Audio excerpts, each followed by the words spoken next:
Yep.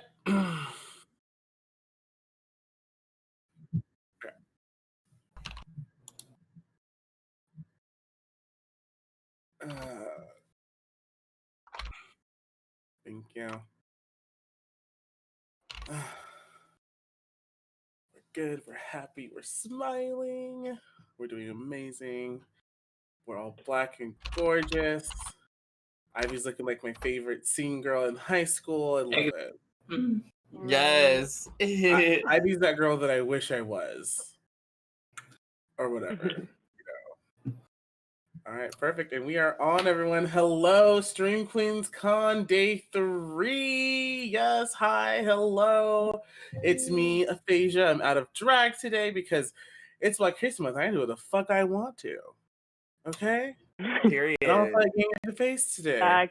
And today we're period. And today we're going to talk about some Black history for that ass. So if you don't know, now you motherfucking will know because our panelists and myself are going to be talking all history, things that mean to us, things that we've learned, experienced, and we'll teach some other things along the way, okay? So we already introduced myself. Let's kick it off to our panelists, starting off with my Stream Queen sibling, the one and only Mickey Mirage. Hi, hello. Hi, hello. Now you said Black history for your ass. Is it specifically for my ass, or does the rest of me also get the dose of history? I mean, it's whatever you want it to be. Okay, so head to toe, dripping in knowledge. Okay. Yes. Well, hi everybody out there. Welcome back to Reclaiming My Time. My name is Mickey Mirage. I'm the magically melanated pixie princess of drag, proud member of Team Stream Queens here on Twitch. And yeah, I'm so excited to be here. Thank you. Awesome. Thank you so much for being here. You look fantastic. I love the natural hair. Yes. I taste even better. Oh, word. Okay, if you want to find out how Mickey tastes like, you know, slide to them DM. What if I made scratch and sniff merch, but it was like taste tests, like a taste swab of my It's so gross. I'm coming coming to stores near you. Listerine strips by Mickey Mirage, flavored like the inside of my mouth. Not this. Okay. Well, anyway, thank you. Moving past all of that, I'm going to introduce to one of my newest friends, Nikki Rocker. Hello, how are you doing? Hey y'all, from the East Coast. I am currently in Jersey. I go to Rutgers, Newark. I'm in a graduate program in history there. And yeah. Perfect. So Nikki's actually our wonderful 60 Babies friend from college. They've been so kind to come down here, go online and help us out, and we'll learn something because Nikki knows a lot about Black history, and we're going to find out. All right. And then last but not least is the beautiful, stunning, always super sweet Red Ivy. Hello, how are you doing, sis? Hi. For those who don't know, I'm Red Ivy with 2 Ys. Always remember 2 Ys. You know, people forget. But yeah, I'm just a variety streamer over here on Twitch. I play lost games, especially Dead by Daylight. Yeah. Said all of Team Stream Queens. I love video games, but mostly Dead by Daylight. Yes, said Team Stream Queens on multiple occasions. So let's get started, everyone. So, like I said at the very beginning, we're going to be talking about some Black history and what it means to us, and then what we've learned and what you guys need to know and need to learn. So first and foremost, let me start off by asking, what does Black history mean to you? Specifically, what does it mean to you? And let's start with Mickey, please. Sure. That's a deep question. What does Black history mean to me? So Black history to me means I'm just gonna ramble off the thoughts that come to my head. The first word that comes to mind is erasure. And I say that because I feel like there is a wealth of Black history that is lost to us because most of it was erased during the crossover from the time that Black people first were forced to come to America to be put into the roots. During all of that time that would follow, the history was lost through an inability to document the history. And then continuing on into the modern age, where what little history does exist from the times before is not printed It's not put into the textbooks, it's not taught, not brought up to the discussion. And yeah, I think that is what Black history means to me. Obviously, there's a wealth of history there that I am, like, Black people are beautiful and wonderful, and so our history is something that I am immensely proud of. But I can't help but know that there's a bunch of it that I will never know because it's been lost to us. So yes, and it's just so disappointing, disheartening that I can't go back and, like, say, oh, I know that my family did this here. Yeah. Because all the records of my family lineage is gone forever. Right. And it's so upset. I don't know. It's a thing to me because my friend's like, oh, I got my 23andMe, I got my ancestry. I'm like, great, good for you. Like, yeah, work, Right. Yeah. So I love that. I totally am there with you. Yeah. I would love to know more about our past. So, perfect. Thank you so much, Mickey. And then let's go over to Nikki Rocker, please. What does Black history mean to you? So a few words came to my mind. First was celebration, actually, because I study Black history and I'm entrenched in it, and I see a lot of the struggle, which also is a word that came to mind, as well as erasure, as Mickey said, but also resistance and joy and celebration, because Black folks have that resilience narrative that I sort of have a love-hate relationship with, because Black people are resilient, and also there's so much beyond our resilience that, for me, Black history encompasses all of that, all the joy and celebration, as well as the struggle and resistance. Beautiful. Yes. Resist. I love that. And Ivy, what about you? What does Black history mean to you? To me, I think Black history is just it's a culmination of the experience of just like of our ancestors. Whether or not we know for sure the document, like, because I said before, like, it's like eraser, because so it's like not everything is documented, like not everything was documented. Whether or not it's just, but we know we have, like even though we may not know all of our history, we know there is history in our, like, integrated into us.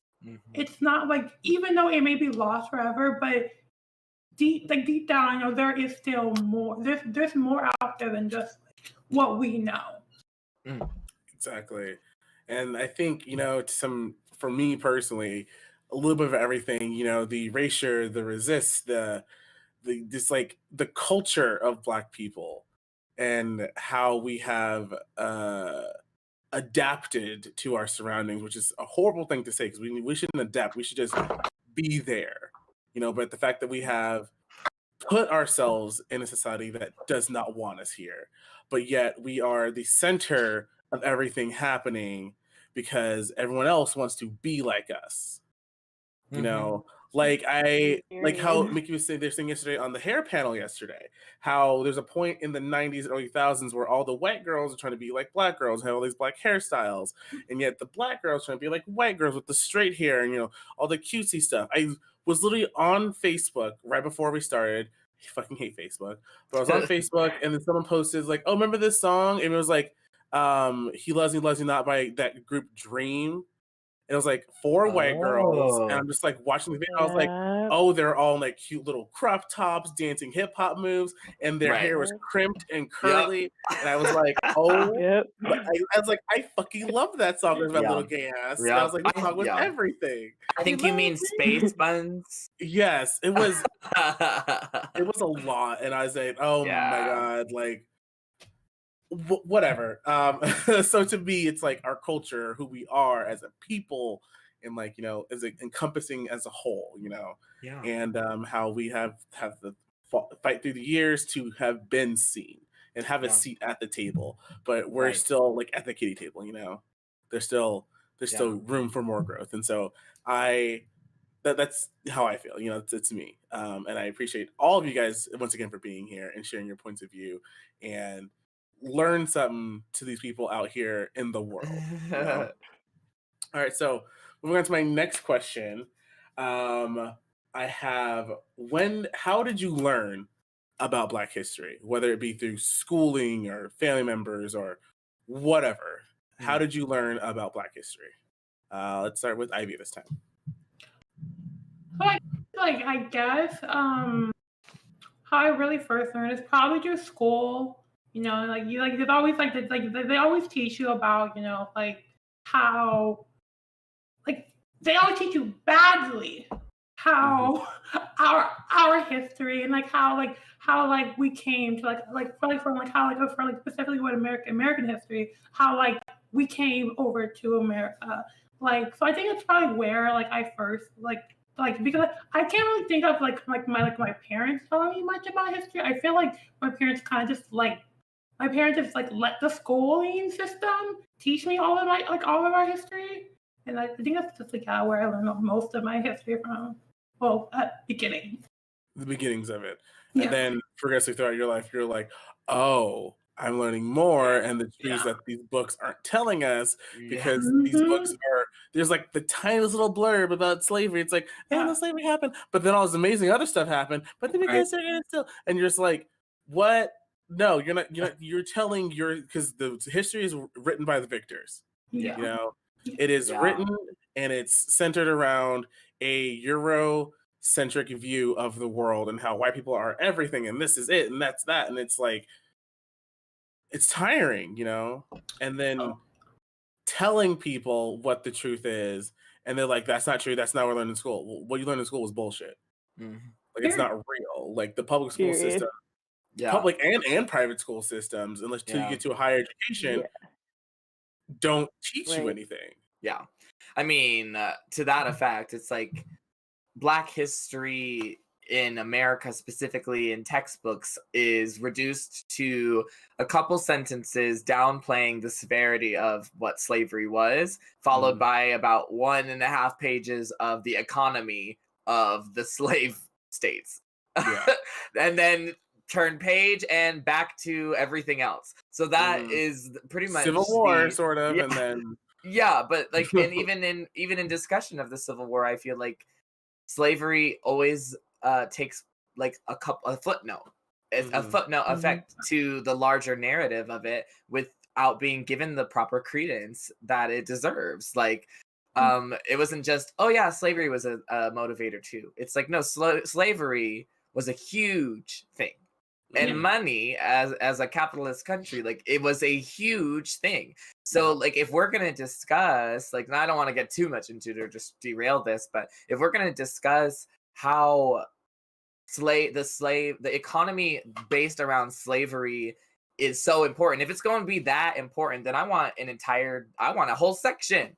I want a whole chapter on it, you know, like at the very least, if we're in America, I mean, I will be very frank.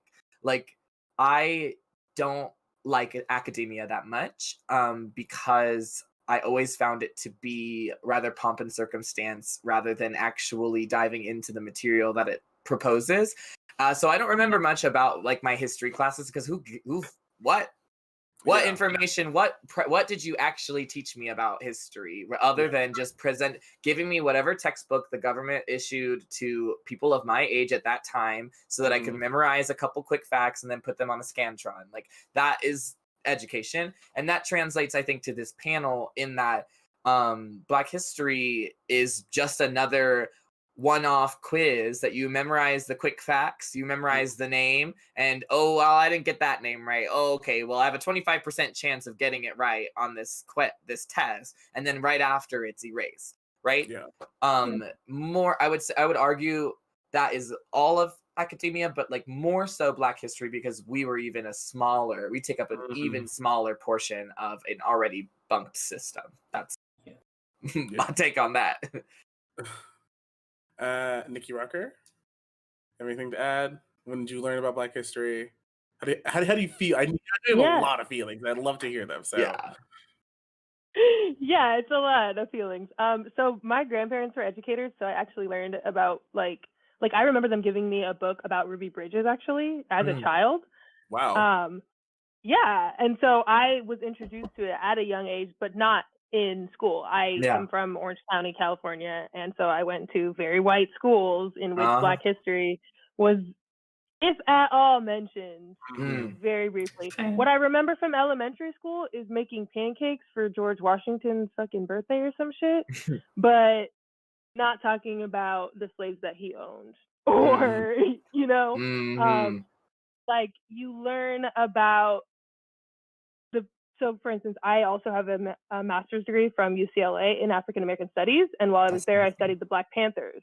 I got interested in the Black Panthers because in history classes, you learn about the Panthers, if you do at all, as like a one sentence, oh, they were these men toting guns and they were trying to kill the cops and called them pigs. And that's like the extent of what you learn about it. Right, right. Yep. Actually, right. Meanwhile, I'm like, but there's hella women that are in the Panthers, and so like I'm interested in why they're there, what they're doing. Come to find out, the Panthers as an organization are community organizers whose original intent and purpose was to provide for their community, which they did with these survival programs. They literally called them that the women ran, and so I then learned this much deeper history that's there that is not told in our K through 12 schools for sure. And in college, I did not I took one Black studies class, and it was history of racism. That was also the first time I had a Black professor or teacher, period, because again, I went to school in Orange County. So it's also like even that representation. You're not necessarily learning about this history, and you're also, even if you are, you're learning it from these white folks who are making these textbooks that are calling slaves migrants. Like they fucking chose. I gotta go. To get on this, right? I gotta go. Right. Yes, honey. They're trying to live that American dream, sis. What are you talking about? I gotta go. Wow. Like it's really shit like that. Yeah, that's really interesting. I am not surprised to hear that you had to learn about Black history from outside of the classroom at all. Yeah. That's really cool that you do that, though. I really love that you chose to pursue that in your life.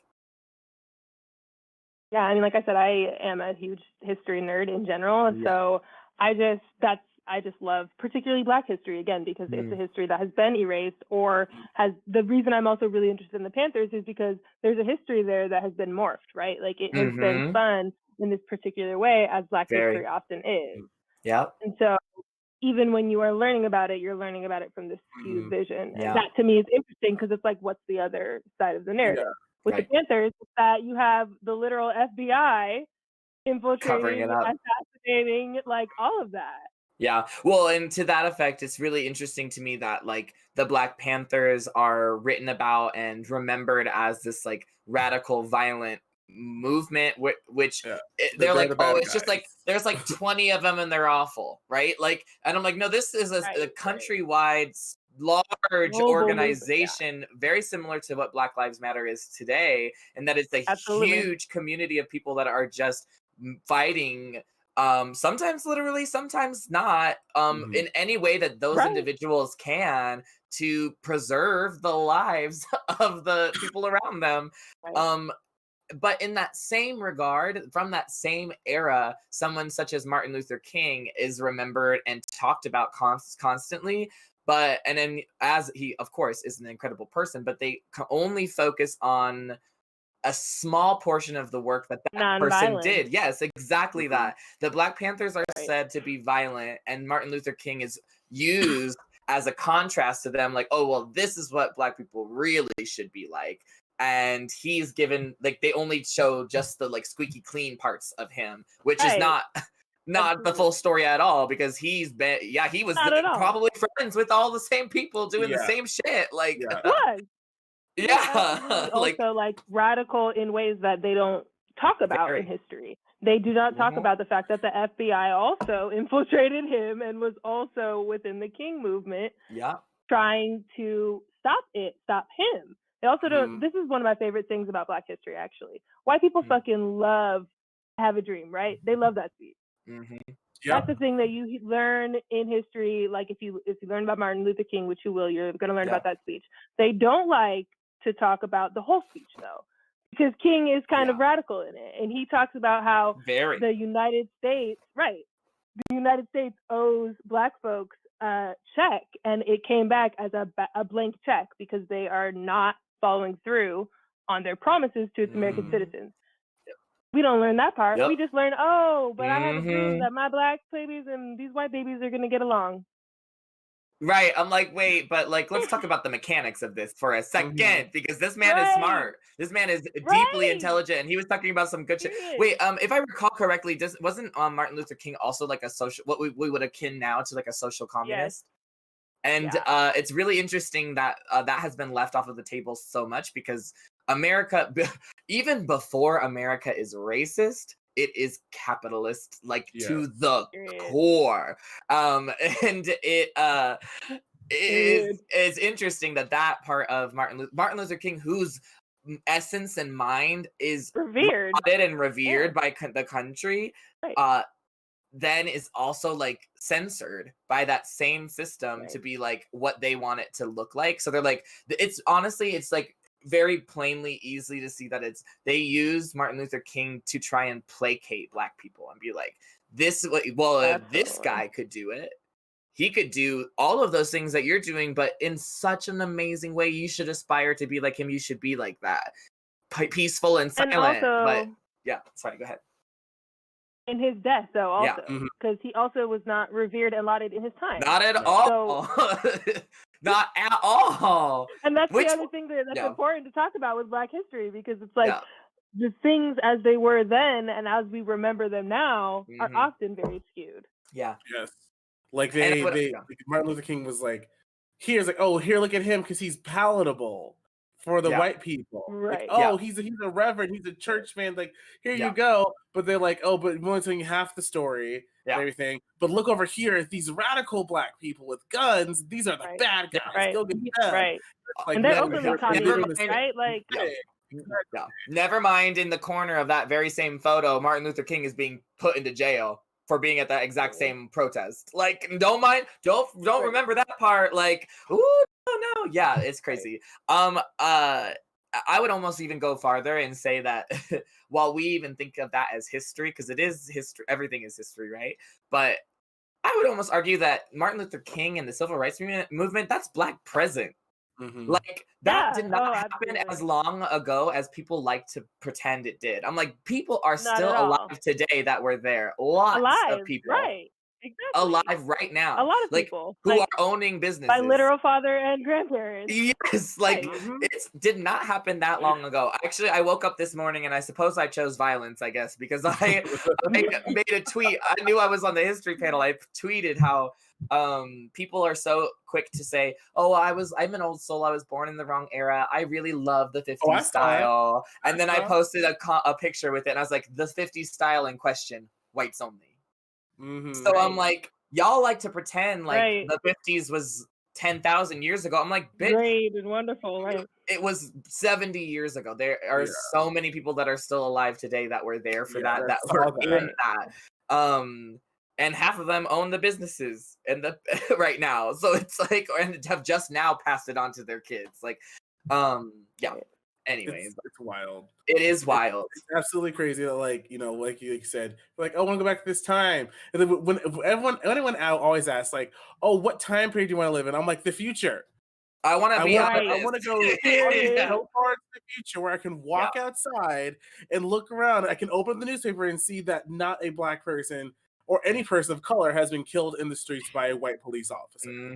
I want to look at the paper and say everyone's happy and gay. Like, that's what I want. I want to be like post-solar collapse. That's where I'm trying to be at right now. Okay, so like, I want to open up and see cis-het straight white man in jail for just existing. Right. You know, like, whatever. Sorry. Lock him up. Lock them up. We don't get and throw away the key. Here. All right, so we have some questions from the chat. So we're going to go answer a few questions here. So the first one I have is from Three Bears Gaming. It said, top 3 ways anybody for anyone non-Black to make sure they are in a place in our society for Black and brown folks to succeed in the future so that history does not repeat itself. So what are the 3 things that non-Black or brown people can do to make sure that, we have a place at the table so we don't do this all shit all over again. Which personally, it's already hasn't really ended. Yeah. So, but like, what can they do? Whoever wants to start, go ahead, because I feel like this is kind of like it's a lot. I can go if somebody doesn't have a thought. I will. I'm only gonna give you one, and that one is that give one. That works because there's three of us. Right. Though the reason that I say I'm only gonna give one is simply because it is not Black people's responsibility to do the emotional labor of explaining what needs to be done, because that has happened and that will continue to happen because we are passionate and humans as well and care and want to push for that change. But the biggest thing, and I have heard this before often, is that specifically, I suppose we're talking about white people, but non-Black people in general, because there are also other people of color communities that are racist towards Black people. It's a societal thing, right? Anti-Blackness, gotta love the conversation needs to happen within your racial community. It needs to be happening with white leaders talking to other white leaders publicly in front of white followers. They need to do that work, because the work of picking what are the 3 things that we need to tell all other white people to do so that they're not racist anymore. That's not my job. That's not anybody's job on this panel. That is not a single Black person's job.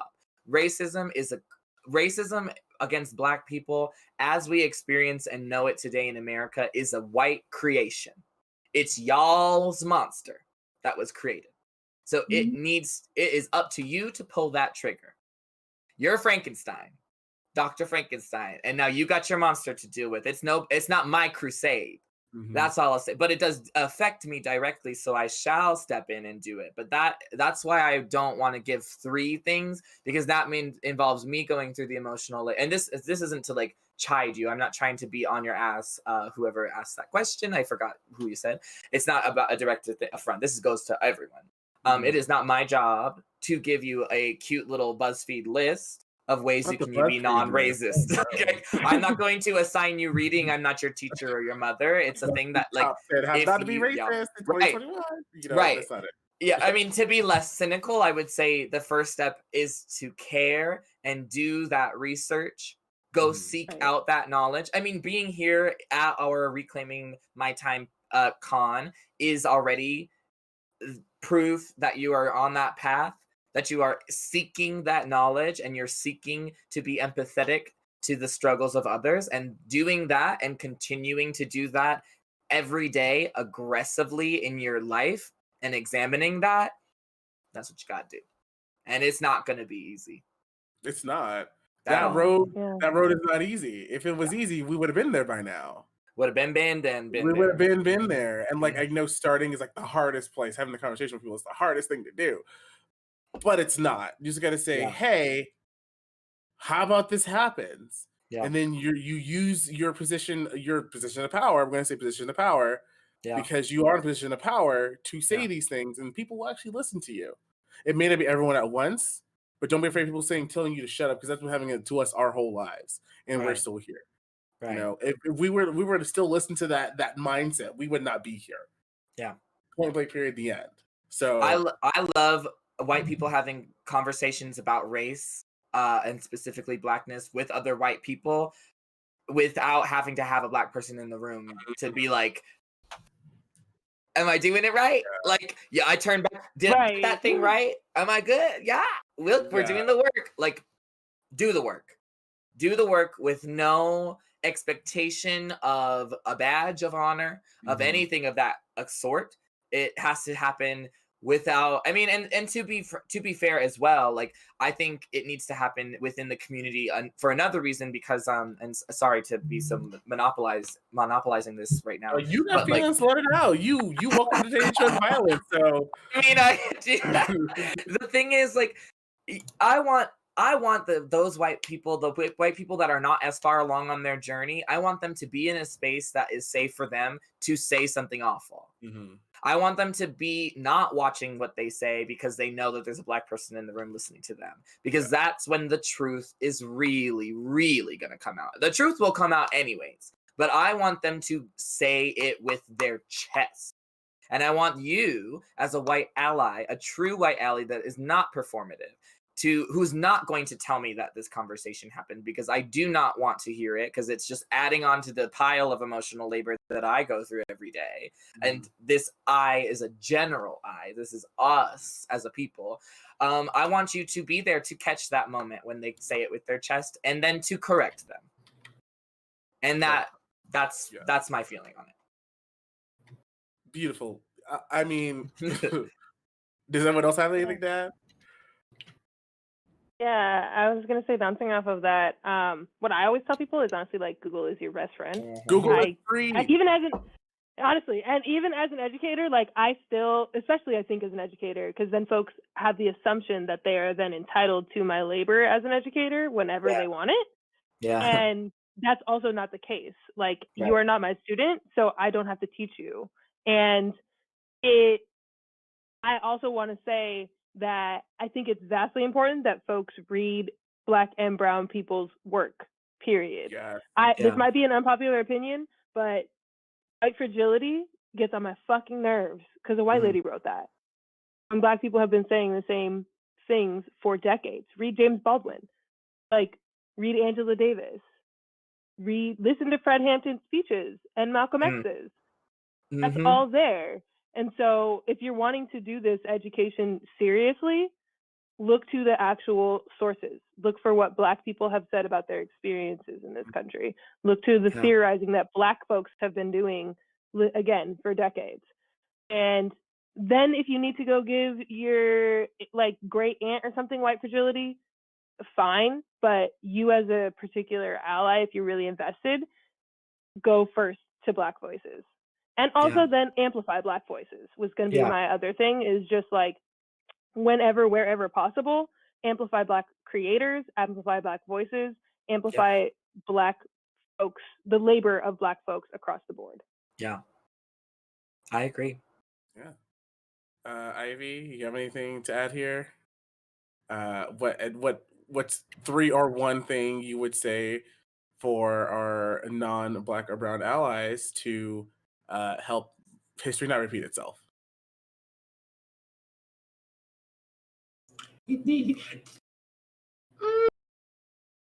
I think that we all. I think that they need to all hold themselves, even themselves, accountable for the things that things happen. Even if it's things that are like not like I don't want to say like. I don't want to say like that everyone is racist. Well, I kind of do want to say. Yeah, everyone is racist.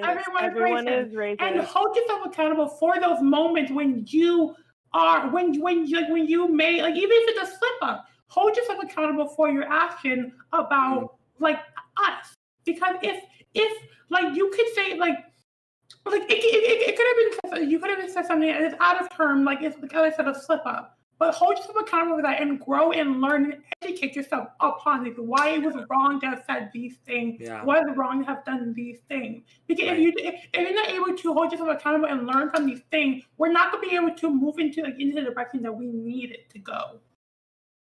Exactly. Yeah. I agree. It's funny thought. I'm such a theater kid. You can tell. You got your degree in education. I failed my parents, and I went for theater. So I failed. Mom, I love you. So sorry. I do too. But you said everyone's a little bit racist, right? Or everybody's racist, right? And so that immediately took me to everyone's a little bit racist from Avenue Q, which is problematic in its own regard, because it's making a cute little like everybody's racist. It's fine. Which I think there's a lot of like smart cutting truth to the song and to the impetus behind that piece. I just don't think it went far enough. It's like, wait, okay, but now like actually circle back and talk about why everybody is racist. And I just wanted to say, like, I think that like we need to acknowledge that racism is a societal thing. It's a cultural thing. It's not an individual thing. So I will say that I think the biggest thing that blocks non-Black people from getting to the stage where they can start to make growth towards accepting and understanding Black people as people is get that guilt out of the way. Period. Yep. Because if you think of it as people are racist, not society is racist, you then run the risk of failing to take accountability for the actual personal things that you have done, because you're feeling guilt, and you're bogged down with that guilt, which is not allowing you to then move past that, because that is step one, right?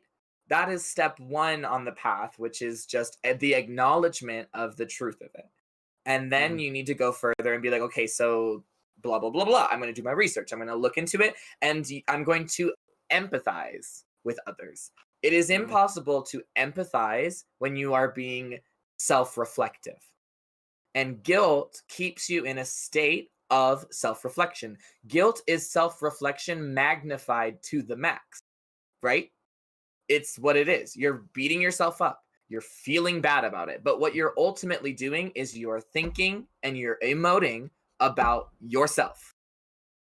It really doesn't have anything to do with what you've done, what you've said. It really has everything to do with how you feel about yourself, right?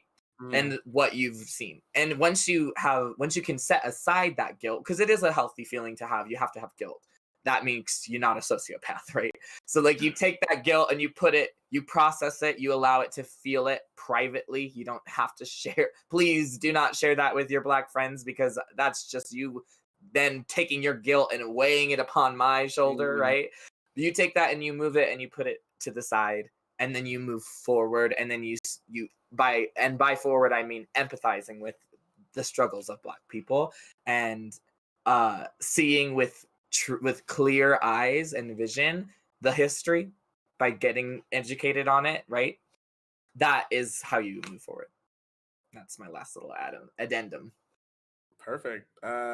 Me, I would say, when we tell you things that has happened or is happening, just fucking believe us. Yeah. Like, what? At what point in time do you think that I would fabricate that this is happening?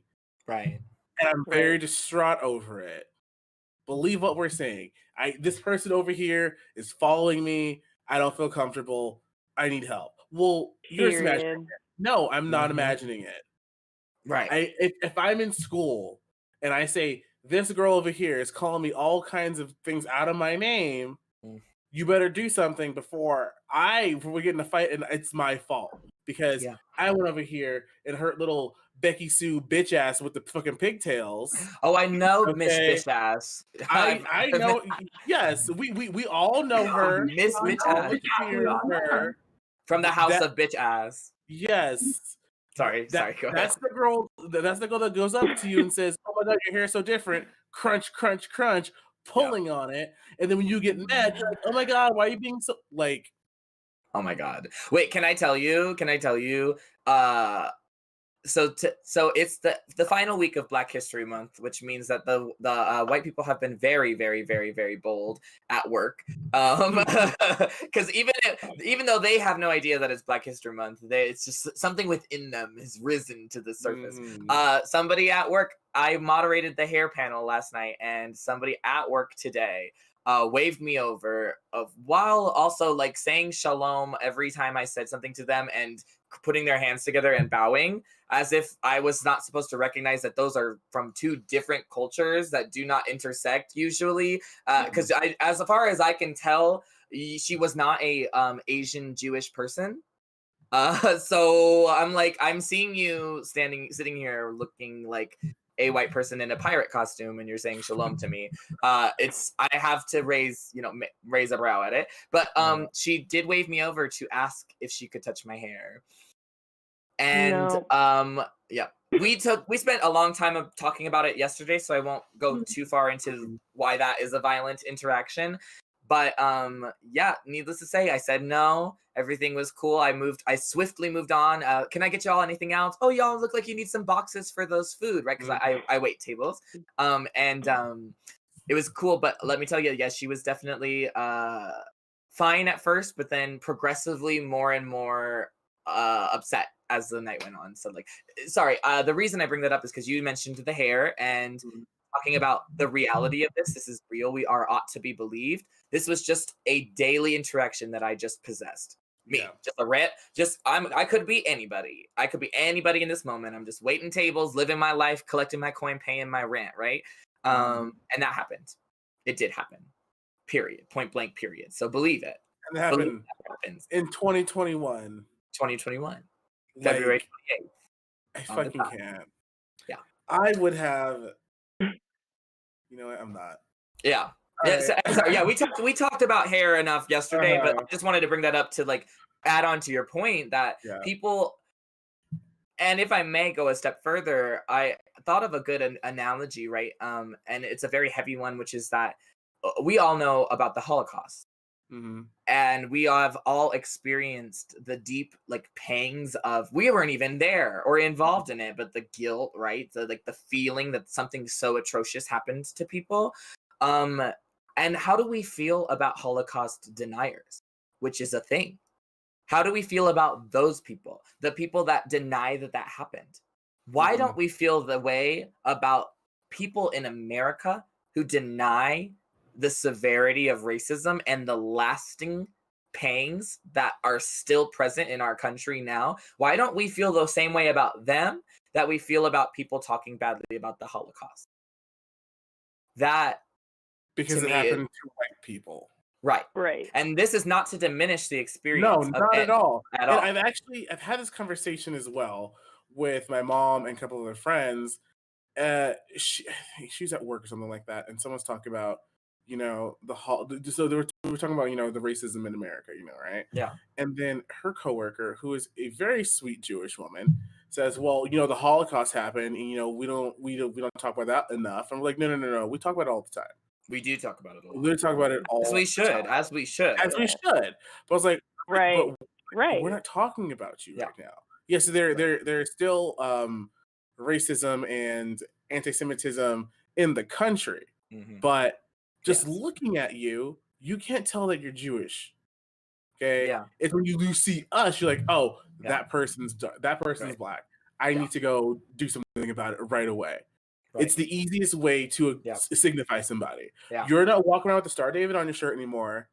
Okay, that's not happening here. Well, and so also America is such a diverse country that like it's not. I mean, I don't think there's ever really been a time where like Aryanism has been a thing, because white people of all different types of hair colors and eye colors are all still branded as white people, right? They're all put in the same box. It doesn't matter where you're from. Arguably, there have been times where like, we don't need to get into that, but we don't need to get into that. I was gonna say, I know pockets of the OC that are a little bit Aryan. Right. Well, that too. Let's talk about it for a longer panel, okay? Yeah. All right, so we do have another question from that queer pigeon. They say that homeschooler here. So I learned more than the public school would have taught. Okay, but they ask, I always wondered why it took such a long time between the Civil War and the Civil Rights Movement. Question: do you think that there is a second Civil Rights Movement, or is the original never ended? I think the original has never ended. Yeah. Can I?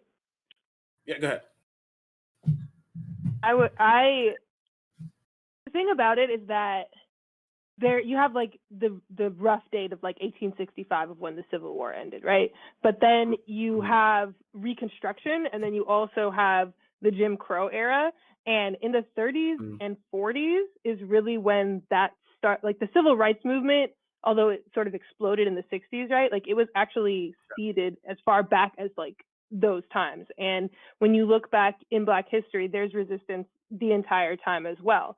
So what you see as the Civil Rights Movement is really like the explosion, like the bomb going off at the end of this long, smooth, like not smaller, but like simmering rage, I guess. Mhm. And a lot of other activism as well. Like I said, like the Black Power movement in general is also credited back to the 40s and 50s, whereas that's a movement that was in the 70s. So we also have to think about Black history not as specific time periods of like between these 10 years or whatever, this is just what the civil rights movement was. No, it's actually across decades and across years, and it builds and builds upon itself. That's why earlier was mentioned like the Black Lives Matter movement is similar to the Black Panthers. The Black Lives Matter movement would not exist without the Black Yes. Power movement generally and the Black Panthers specifically. There's influence there, and there's links and there's lineages that never ended, like you said. Right. So I wouldn't say that the civil rights movement has like a quote unquote end and beginning, although that is what you learn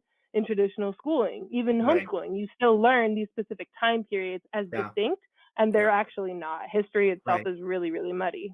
Yeah, well, especially because like history is just us. It's kind of a science in its own way, in that it's us trying to examine large period, like extended periods of time, and then analyze them and categorize them into like dates. But the dates are arbitrary. Exactly. Like, yes, that many people were shot and killed at that moment, right? Like that day at that time that happened. But in the larger context, like now we're calling it an era. An era is just our way of trying to make it understandable as a chunk of time. But it's fluid, like you were saying. Yeah. And also I've always said it my whole life, like we age faster than society does. We will live and die, and society will have like a day at the office. Like that's how it is. Which is frustrating, of course, because we want to see better things for the world. But like, but at the same time, like the civil rights movement, all this thing that we like to think about as the past, was literally not even 100 years ago. Yeah. So this is all today. This is all now. Us being right here on a digital streaming platform, broadcasting our opinions to the world publicly is a product of that. Yeah. Like it's, you know what I mean? Like we wouldn't be having these conversations right now if that didn't just happen. Like we're the youth that are inheriting the burden of the witness. Like we are the witnesses to that, right? Or we're bearing witness to the people that bore witness to it.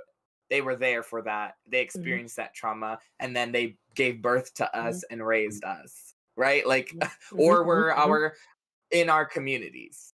So yeah, that's just to add that to your point. Perfect. I mean, I'll save my response to last. Ivy, do you have anything to say here? I mean, I think we were all in agreement, but what do you have anything to add? Yeah. I like the thing that like that like we're in like I don't think we're in like a second civil rights movement because the first one never ended. Because to think that the first one ended was like you have to say like that racism and like because it's like the racism ended when like segregation ended. But that's not true because racism is still obviously very much apparent. Racism is probably never going to end. Sadly enough to say that, because of just how people are, like how we are. We like human beings don't learn. There's always going to be discrimination, especially for other people's races. Racism is, I honestly think it's never gonna end. No matter how far in the future we're like, of course we're gonna it's gonna get better. We're gonna be more accepting of all people, but there's still going to be people out there who are going to be racist. Racism will never truly end. Discrimination doesn't end just because one aspect of like our movement ended, like segregation ended. That does not mean that the racism ended. We're still fighting every single day for the things that we need, for the rights that we deserve as human beings. We're never going to have. It's a never-ending battle. Yeah. You know what that reminds me of? Racism is like measles. Measles is still alive today, but nobody gets it. And measles, that's just on ice.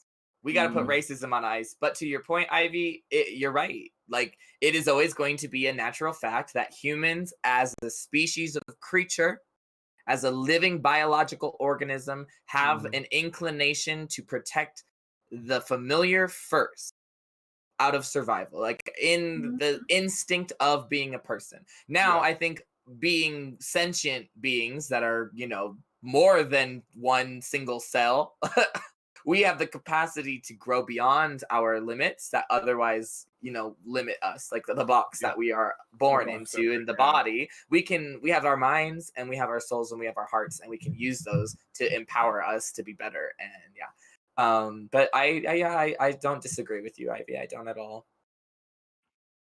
Yeah, I just want to kind of bring like both of your points together, because what I found really interesting, particularly around like the measles analogy that you did, Mickey, is like, so we don't have measles today in 2021 because we have a vaccination for measles, right? But you can actually still get measles if you aren't vaccinated. Yeah. So in going in line with this analogy, I see education not necessarily as like a vaccine perhaps, but the way that, particularly in the digital age, something like even what we're doing right now, right? We are in this moment educating folks. Yes. And so there's new access to new things. And that's why even this movement that we're seeing today, right, with Black Lives Matter, that would never also have occurred without the technological advances that have also occurred, right? Yeah. Because people are now able to collect video evidence and then spread it in a way that was never possible before. Yeah. So I do think, like, to this point of that, as we're advancing, it's going to become to a place where it's not non-existent, right? Because there are always folks who are going to have these attitudes. There's always going to be people doing the same thing that we're sort of countering, right? Like there's going to be a counter narrative always. But the more access and like way that education can be spread in a public space is sort of going to be that vaccine, if you will, for measles. Yeah, no, I thank you for rolling with my simile-based yeah, no, I feel that. Yeah. And if in how that correlates to race, like something that comes to my mind is like I'm sure we've all heard this counter narrative to like racism towards Black people, right? Of racism towards Irish people back in the factory reverse times. racism. Well, like when Irish people were being prosecuted for being immigrants during the earlier days of America, which is a true thing. How many people do we see happening now that are like actively, openly engaging in racism against Irish people or Irish descent people? It's not a thing. I am sure that there are maybe like 4 people in America that are still adamantly racist, or if you want to say racist, against Irish people, whether they be immigrants or not, right? But it's not even close to the scale of what Black folks have to deal with. And that is why I'm like, that argument holds, and I don't know why that argument came into my head, but it's like, it holds no water. Because yes, that did happen, and yes, it was awful. Yeah, it's like your vaccination that's the thing, story. That argument is also interesting. Yeah, well, and that is also interesting because what the analysis that's left out of that is that the reason that folks are not racist towards Irish folks today is because Irish folks were able to assimilate into whiteness. Yeah. And so it's also like that trope really had more to do with them being immigrants as well as their ethnicity of being Irish. And that's the connection that folks are missing when they're then deploying it as that particular counter argument. It doesn't make sense for a variety of reasons. As I said, America is capitalist before it's racist. It is a country of people that pushed others off of the boat to get on top, and them in themselves immigrants. And then once they had that boat under their control, they were like, oh no, the rest of y'all can't come on this boat. We already did that. Like, you can't immigrate here because we immigrated here. And yeah, we had to Indigenous Peoples Panel when? Indigenous Con when? Because like I had a discussion on my Twitter because I was like, that's a whole another horrific other thing. Right. The real question is, what's worse? Being murdered in cold blood and your entire lineage wiped out, or being forced to then live and carry your lineage on as slaves? Because those were the two things that happened simultaneously as whiteness approached and colonized America. Period. Sorry, not to go too off topic, but like, no, you're good. I mean, acknowledge that fact. we need to acknowledge it, and it's great that we are talking about it because now we're talking about not just us as Black people, but Indigenous people as well, because they were here first. They were here first, and they were brutalized in much the same way that we were. You can't have American empire without stolen land and stolen labor, and so the two necessarily go together. As also, there are Native Black people as well, so it's just an entrenched part of history. Yep, that's crazy. Okay, so looks like we have about like 5 minutes left. So as we start to sign out, I know there's so much that we didn't talk about. There's so much we need to talk about. So much we need to get off our chests. Hopefully, we can have another one of these panels very, very soon. To just talk and we have a longer time. But as we start to head out and do what we gotta do to roll on to the next panel, I want you guys to once again reintroduce yourself, where everyone can find you, and give us one influential Black person in history that you think people need to go look up and research. Okay, so I know I'm giving you I'm limiting you to just one. Just one. Okay. Nikki has like a whole dissertation about this, like literal dissertation. I know. I'm giving you one, but like one that sticks out to you right now. Okay. So I'm gonna start with Mickey. Okay, mine's gonna be funny. Oh wait, Nikki or Mickey? It's us. We got the ickies. N or M? M. Okay. Mine's funny, and it's going to be short because I've talked way too much today. I don't know if this is true, but I really want it to be. And actually, Nikki, you might be able to verify it because you might recognize this. I came across something that really tickled me on Instagram, and it was a writer by the name of Lamar Fudge. Hopefully, it's real. Hopefully, I hope not. I mean, maybe. I hope so. He was traveling the South post segregation, right after segregation happened, and he would go to restaurants that were previously white only, which was a lot of restaurants, and he was a food critic, and he would write reviews saying everything was nasty as hell. And I don't know. I don't know if that's real, but I really, really want it to be. I want it to be. I believe that. Yeah. I'm gonna follow you up. I'm gonna follow up with you, Nikki. Like, we've got to get to the bottom of this. I need to know if this is a real person, because the pettiness is to the next level, and I need that in my life. Right. Perfect. All right. I'm gonna go to Red Ivy next. Where can we find you, and what is one Black person you think that everyone should know? You can find me here on Twitch at twitch.tv/Red Ivy. That's Red Ivy with 2 Y's. Always remember the second Y. And some one something like that. I think that we should. We get taught about Rosa Parks a lot. Of like being like people think like it's the first woman to have refused to give up her seat on the bus during segregation time. But that's not really what happened. She was not the first one. And as far as my research goes, I think her name was Claudette.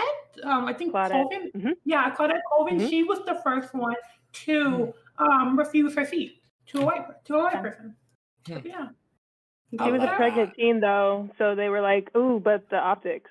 We got to have an older like." Exactly. That's palatable. Again, the palatableness. Yeah. Oh, yeah. Claudette, I love you. All the Claude names in chat, raise your hand high. I love Claudette. I hope that your seat was comfortable as hell. I hope it was soft and the ride was smooth. That's all I'm gonna say. All right, Nikki. I know I'm limiting you just one. I know. I am going to say it's the lady that's on my shirt, Assata Shakur, because why not? If you don't already know about Assata Shakur, absolutely look her up. Oh, word. Great. So you said that's all I'm going to say. I mean, once again, I feel like she didn't get paid to educate. Google. Google is a thing. Google. Okay, work. Well, as Nikki, for myself... sorry. Oh, go ahead. What are you saying? Oh, I just said Nikki Rocker panel win, like solo panel. Right? I saw it here. Chalora said, I want a Nikki Rocker TED Talk. Yeah. Hey, We need a I'm 12-hour. yeah. We need I'm a ready. 12-hour stream, baby. Manifest Nikki Rocker Honey. podcast win.